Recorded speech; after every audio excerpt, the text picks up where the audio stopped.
বাপের চিনস কাইটটা কাইটটা ফেলামু তুই আমার খেটখেটি করস এই বেটা তুই আমার চেয়ারম্যান দাদারে চিনস আমার চেয়ারম্যান দাদা এখনো আসে নাই সেজন্য তোর ভাব বাইরে গেছে না আমার চেয়ারম্যান দাদা আসো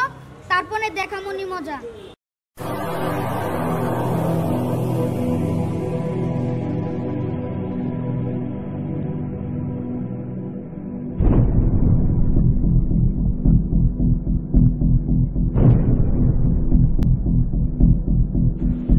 এই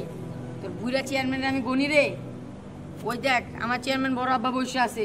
তোরে খাইয়া পালামু ওই খাওয়া খাওয়াই বাদ দে আমার চেয়ারম্যান দাদা কি করে দেখ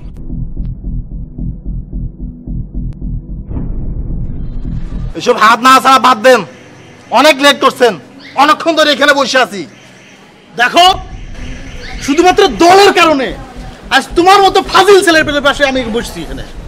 ওইসব বন্ডামি বাদ দেন এই পতাকা নিয়ে আর কত বন্ডামি করবেন কত ভাব দেখাবেন রাস্তাঘাটে পতাকা নিয়ে চললে দেশত্ববোধ হয় না এই কথা সাবধানে বলবে তোমার বয়স কিন্তু আমার ছেলের চেয়েও কম আজকে যদি প্রোগ্রাম না হতো আমি তোমার ইউনিয়নে থুতু ফেলতাম না আপনারা চুপ করেন এই পর্যায়ে আপনাদের সামনে বক্তব্য নিয়ে আসছেন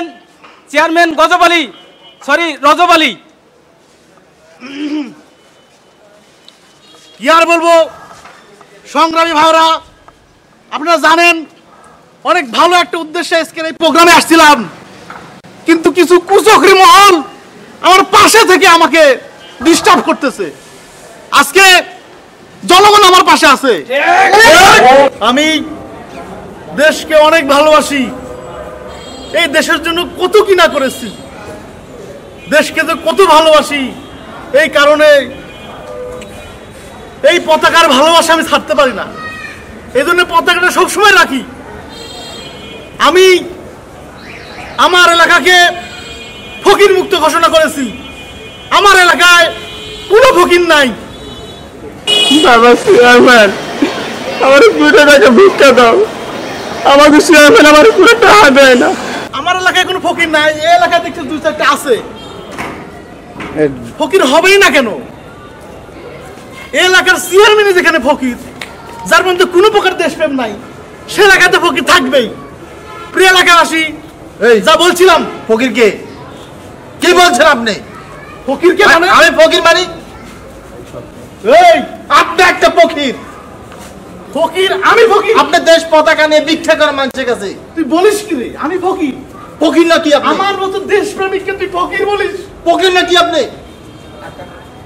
কত বড় সাহস দেখছেন এই পতাকা নিয়ে দেশের তাবতে ব্যবসা কত করবেন দেশের তাবত আছে আপনার ভিতরে দেশের তাবত বুঝতেন আপনি